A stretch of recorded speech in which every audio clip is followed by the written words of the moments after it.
ನಮಸ್ಕಾರ. Karnataka big boss ಮನೆಗೆ ಮರಳಿದ ಡ್ರೋನ್ ಪ್ರತಾಪ್ ಗುರು.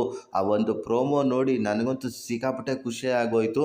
ಏನೇನೋ ಗಾಸಿಪ್ಗಳು, ಸೂಸೈಡ್ ಮಾಡ್ಕೊಂಬಿಟ್ಟ, ಮಾತ್ರ ತಗೊಂಬಿಟ್ಟ, ಹಾಗೆ ಹೀಗೆ ಅಂತ ಏನೇನೋ ಹೇಳಿದ್ರು.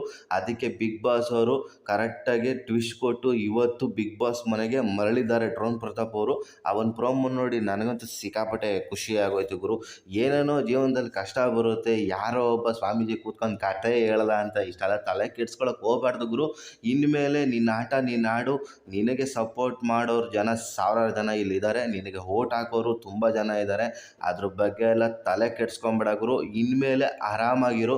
ಮತ್ತು ಅಲ್ಲಿ ಬಿಗ್ ಬಾಸ್ ಮನೆಯಲ್ಲೂ ಎಲ್ಲ ಸ್ಪರ್ಧಿಗಳಿಗೂ ಖುಷಿಯಾಗಿದೆ. ತುಂಬ ಚೆನ್ನಾಗಿ ಮಾತಾಡೋದು. ತುಕಾಲಿ ಸಂತೋಷ್ ಅವರು ಕೂಡ ಚೆನ್ನಾಗಿ ಹೇಳಿದ್ರು, ನೀನು ಆರೋಗ್ಯದಲ್ಲಿ ಚೇತರಿಕೆ ಕಂಡ್ರೆ ಸಾಕು ನಮಗೆ ಅಂತ. ಅದನ್ನು ನೋಡಿ ತುಂಬ ಖುಷಿ ಆಯಿತು ಗುರು. ಇನ್ಮೇಲಾದರೂ ನೀನು ಆರಾಮಾಗಿ ನಿನ್ನ ಆಟ ನೀನು ಆಡು. ಯಾದ್ರ ಬಗ್ಗೆ ನೀನು ಯೋಚನೆ ಮಾಡೋಕ್ಕೆ ಹೋಗಬೇಡ ಗುರು. ಇಲ್ಲಿ ಯಾವ ಥರನೂ ನಿನಗೇನು ಆಗ್ತಾ ಇಲ್ಲ, ನಿನಗೆ ಸಪೋರ್ಟ್ ಮಾಡ್ತಾ ಇದ್ದಾರೆ, ಬೆನ್ನೆಲುಬಾಗಿ ನಿಂತಿದ್ದಾರೆ. ನೀನು ಯಾರ ಬಗ್ಗೆನೂ ತಲೆ ಕೆಡಿಸ್ಕೊಬೇಡ. ಮನೆಯವರಿದ್ದಾರೆ, ಮನೆಯವ್ರ ಬಗ್ಗೆ ಯೋಚನೆ ಮಾಡು. ಬಿಗ್ ಬಾಸ್ ಮುಗಿದ ಮೇಲೆ ದೊಡ್ಡ ಜೀವನನೇ ಇದೆ, ಅದ್ರ ಬಗ್ಗೆ ಥಿಂಕ್ ಮಾಡು. ಮತ್ತು ಸ್ನೇಹಿತರೆ, ಈ ಒಂದು ಪ್ರೋಮೋ ನೋಡಿ ನಿಮ್ಗೆ ಅನ್ನಿಸ್ತು ಕಮೆಂಟ್ ಬಾಕ್ಸಲ್ಲಿ ತಿಳಿಸಿ. ಹಾಗೆ ಬಡವರ ಮಕ್ಕಳನ್ನು ಬೆಳೆಸಿ, ಹಾಗೆ ಸಬ್ಸ್ಕ್ರೈಬು ಮಾಡ್ರಪ್ಪ. ನಮಸ್ಕಾರ.